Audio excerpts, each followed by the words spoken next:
Please say hello to the Reggie Watkins Trio.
Ladies and gentlemen, please show them some love.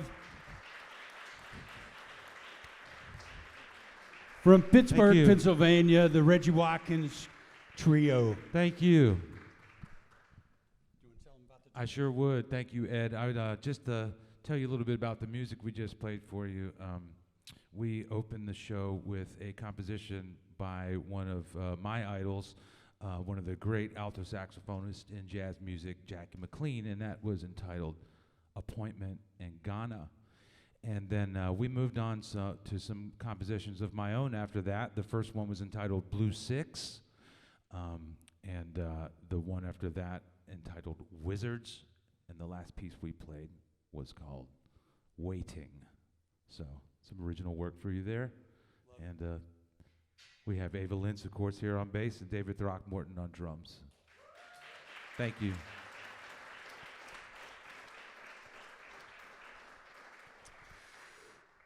Would love to open up this moment for any of those that have any questions for the guys and ladies in the band. Go.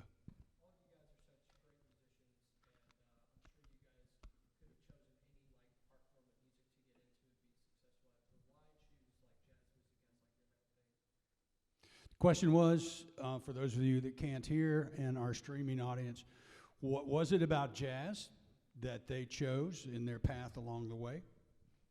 Reggie, you want to take it?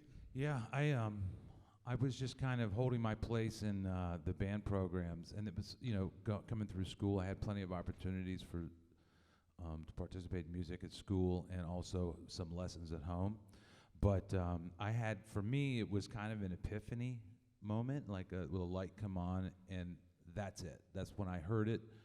I think I was a sophomore, and I had heard jazz and had worked on improvising and stuff prior to that, but when I was a sophomore in high school, I just had a moment, and it kind of just wrote me in. So in a way, you feel like you didn't choose it. Maybe it chose you, but it just, whatever resonated about it, it was very clear that I wanted to pursue practicing and hopefully gigging in jazz music. I love Ava's story, and I want to just jump in here real quick because Ava did her undergrad at Duquesne University and also her graduate work at Carnegie Mellon as a classical double bassist, and played also with the Akron Symphony. I'm curious to know, at what point in your classical studies did you develop and start seeking a love in playing in jazz? Because I hear the influences in your playing. I've been listening to you a lot coming into this, how you play not only with Reggie's group, but with your own group. And I hear from like the masters, like Ray Brown and Stanley Clark and people like that. You dig into the bass sometimes and lay it back like Ray did.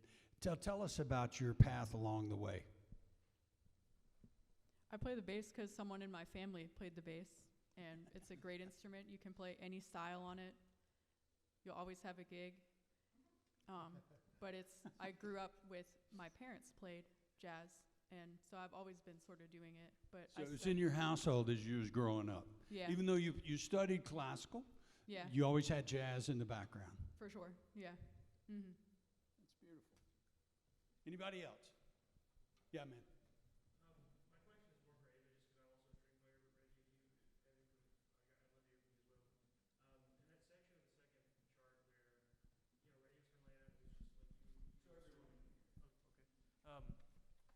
The section of that chart where it was Reggie was just kind of laying out, and it was you soloing with David playing to accompany you, and there wasn't any like harmonic accompaniment.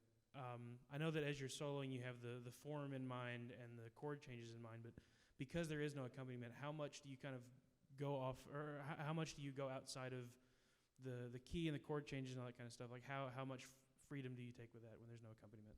Are you talking about when he played trombone and it was just us? No, in the second chart where it was he was kind of laying off on piano for a minute, and you were just soloing on just by yourself with no accompaniment, nothing else. So part of it is I am reading. I read charts. It helps me out. So it's all in there, and then just also I sort of know what to play informed on. We've played these tunes several times at our gigs, so I feel like that's most of it. And then just understanding what is B flat 7, can you spell B flat 7, things like that. So when you're soloing over the form of the tune, are you hearing chord changes in your head even though he's not accompanying you physically behind? Yeah. Mm-hmm. Yeah. Beautiful. Mm-hmm. Anybody? Anybody else? Yes. Yes, ma'am. Question is, what's my favorite thing about playing the trombone? And that's another kind of back to that same moment. I was roped into jazz and trombone at the same time. That was kind of the thing that sparked it. Prior to that, I was playing trumpet and a good bit of tuba. You know, I did my time in the marching band on sousaphone. But I wanted to pursue the music via this instrument. And there's just something about the timbre and the range and the quality of it that attracts me. You know, the difficult thing about the trombone is the slide, but it's also the cool and unique thing that we can do some things that, you know, instruments with keys can't do just because of the nature of it. So I love that it's slide trombone. Again, tuba, I did tuba, trumpet, valve trombone, and all that, but none of it was, you know, and it's in a way, I don't want to say it's easier, but valves, just, there's a quicker response there, you know, so, but, yeah, I just love the timbre of it and the original kind of quality of this slide and what it can do. As your piano playing developed, because you never really played piano with us on the road, you sang and played trombone. But as your piano playing developed over the years, do you find that it helped you harmonically on the trombone? Absolutely, and I think that any horn player, if given the opportunity, or if you take this on, you should definitely play a rhythm section instrument for rhythm. Now, as far as chordal concepts, absolutely, like I try to use the piano as a tool to help understand harmony. You know, because the trombone is a monotone instrument. It's one note at a time. You can play all the notes at the same time on the piano, so it's easy to spell out chords. There's some complex chords to get through along the way, and you're studying, and to hear it, you know, played on the piano and to see the notes and in front of you is very helpful to understand the harmony. What is your background, Reggie, education-wise? Where'd you go to school? I went to school at West Virginia University as a performance major. And you go back to teach there when you're at home? I do not teach there. I teach privately. Most of my stuff is, I have one private student actually right now, and happy to work with him. But honestly, most of I've done some adjunct work. I worked for a college in West Virginia Wesleyan, and that was a good period of time. But mostly it's things like this, clinics and workshops where we can get together with groups of people. Reggie and I had the opportunity to produce an album with Maynard Ferguson's band called Live from London. We recorded it in London and brought it back to Santa Barbara, California. It was one of the great experiences in my life to work with Reggie in the studio. And I know both of your kids play piano now. Also, I got to see Reggie perform with the great singer Jason Mraz on a world tour that they were on. And I happened to be in California at the time. But also, what I wanted to say is Reggie does a lot of dates with Postmodern Jukebox. And for those of you that don't know, I went to see them about 3 weeks ago at Graceland Live in Memphis. And a student from UT Martin, his name is Grant Larkham, is there. And the monitor engineer, who's a good friend of ours, Travis Adams, he's like, man, we got one of your guys here. And as soon as I saw him, I recognized him from my time coming back here at UTM, and he was killing it. They love him, and it's such a beautiful representation of what UTM and the quality of students that they're putting out. And I'm very proud of him, and you should be too, because on the show, he was just eating it up, and all the band loves him, and he's such a fine player. And yeah, you're a Postmodern Jukebox guy, yeah. I can't wait for you to get out there and get to know him and do dates with him again. Yeah, I'm sure that'll happen. That's a great group. You know, it's a kind of a network of musicians. Oh, for sure. And it's nice to get with a group like that, because we appreciate when things like that come around. You know, with the Maynard Ferguson opportunity, with his passing, that kind of went away for a bunch of people, that ability to find out what it's like to go on the road and really do some playing on a daily basis. You know? for sure. So when you get that and you're invited to play, it's quite an honor. So many of the people that came through Maynard's band, you know, went to the greatest universities in the world. And then when he would introduce Throck, he would be like, and from the streets of Pittsburgh, Pennsylvania, David Throckmorton, which is basically where it came from. But David, I know from our years together on the road, came from a very musical family. His dad was a great, great Pittsburgh drummer. Dave, would share with us a little bit about your dad and the musical influence he had on you and the music in your house growing up. Yeah, my dad was a great drummer. His name was Bob Throckmorton. He passed away a few years ago, sadly. He was great. He played his butt off. And my older brother, Rob, plays drums as well. He's about 4.5 years older than I am.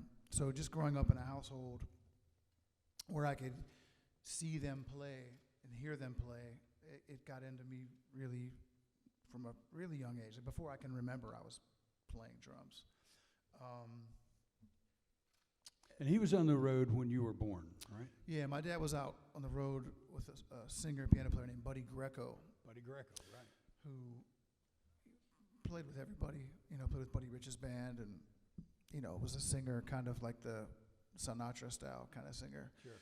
And he left the road shortly after I was born, came back to Pittsburgh, and he had a steady gig at this place called the Holiday House, where he played 363 days a year for years. And so I didn't see him a lot, in the evenings, but he was always playing and would take me out to shows, so I got to hear him play a lot. And I think just being the youngest male in the house, or we didn't have any, I don't have any sisters, just my brother and I, but being the youngest child, I just got to reap the benefits of all that went on in the household. And I'm probably the most serious about playing. I've taken it, nothing against my dad, I've just taken it further than they did because of what I learned from them. Sure. Yeah. Any other questions? Yes.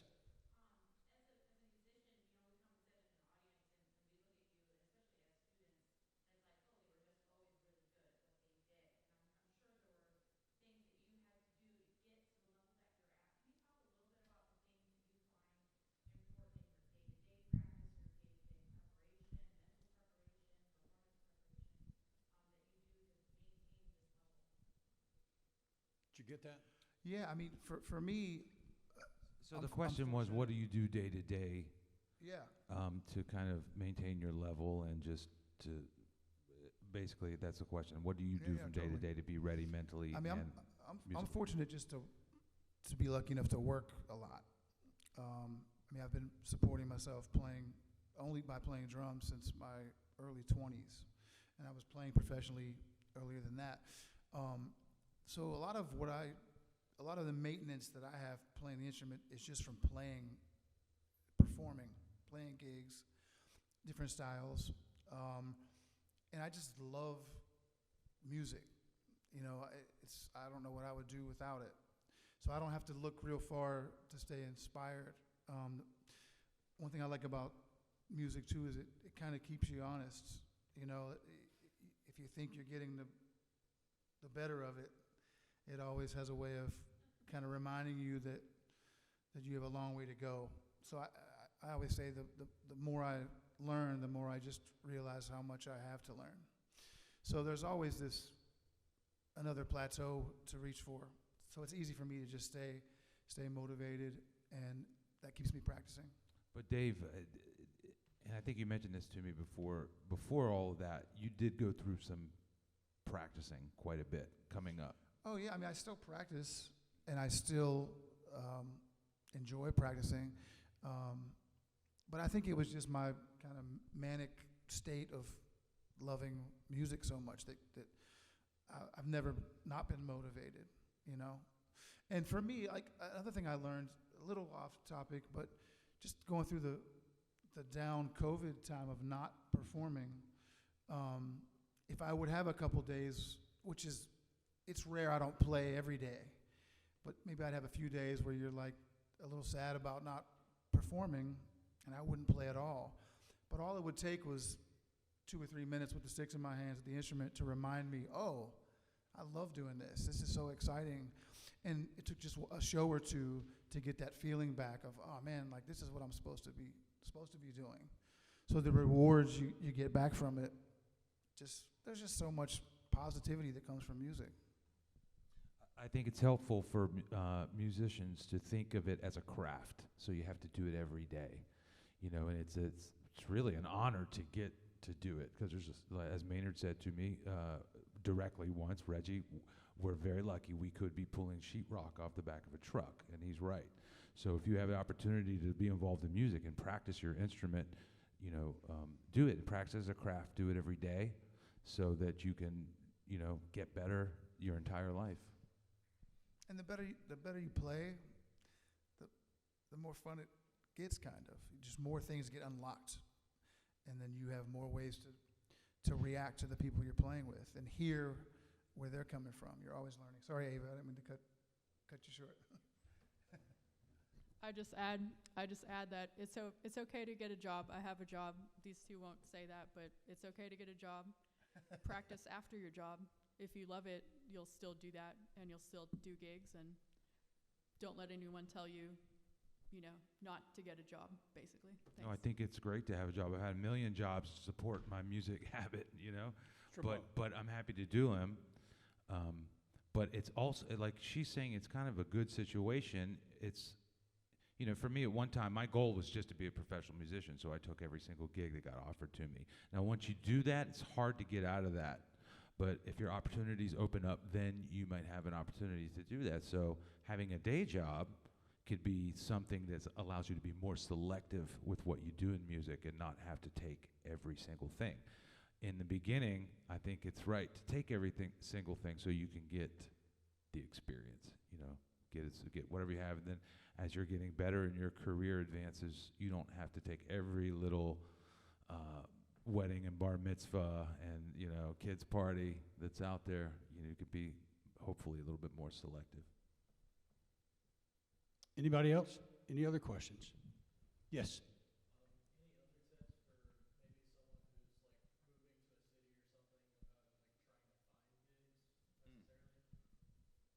Jazz gigs or any gigs? Any gigs. Well, you know, I've heard a saying, you know, find your people. If you move to New York, find a crowd that you like the way they play, they like the way you play. What it really comes down to is just practicing and hang out with the right people, your peers, and practice, and then they're going to want you on their gig if you're sounding good. So, I think that all the time. At the end of the day, it's just patient practice and being on. If you don't have any gigs, go to the jam session. If you have a gig, prepare for it, do well, and hopefully get a call back or a recommendation off of that. Good? Yeah. Anybody else? Anybody? Yes. Reggie, as a composer yourself, for the pieces, the three that you played, where do you find inspiration as a composer for the three tunes that you wrote, or in general as a composer? Like, where do you find your inspiration or like ideas to write? I get influenced by lots of things, people my age and younger, but also historical figures. I think the best example I could give of what I think of as a short form composer, but every single thing is incredible, is Horace Silver.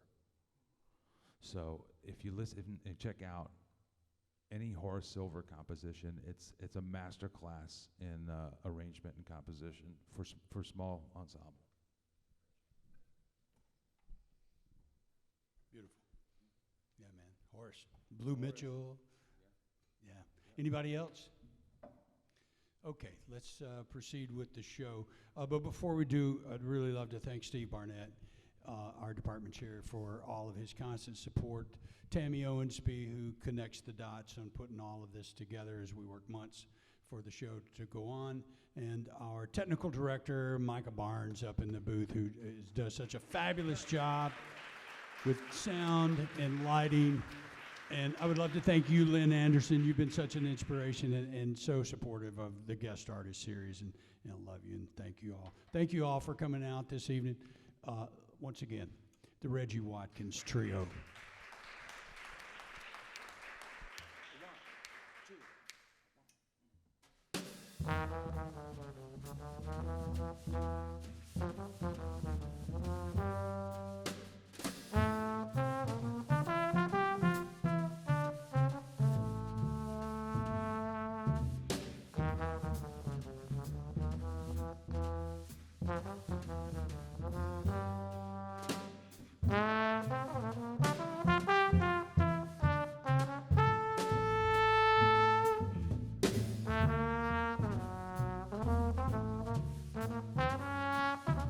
Thank you.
Thank you.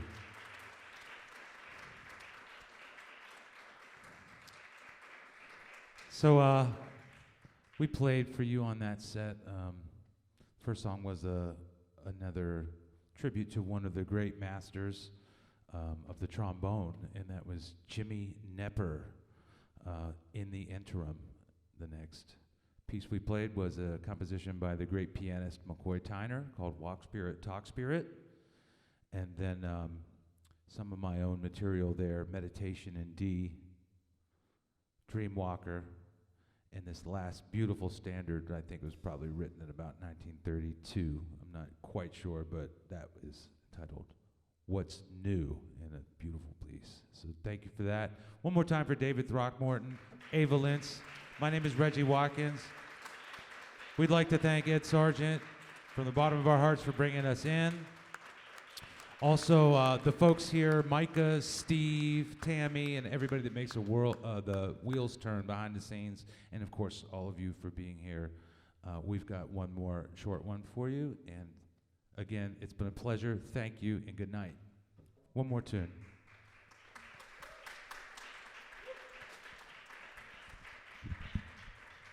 This is off my first record. This composition is off my first record. CD specifically, and I actually have 3 CDs that I've put out, and they are available after the show. So if anybody wants a CD, they'll be out front. They're $10, and we'd be happy to sign them, take a photo, or whatever makes you happy for that keepsake. This composition is called Star Jive.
The Reggie Watkins Trio, ladies and gentlemen. Show them some love. Reggie Watkins, Ava Lentz on the bass, David Throckmorton on the drums. Thank you all for coming out, ladies and gentlemen. Thank you for supporting live music here at UTM. For all those tuning in on the streaming telecast, we're glad to have you. Thank you for supporting music here. Thank you and good night.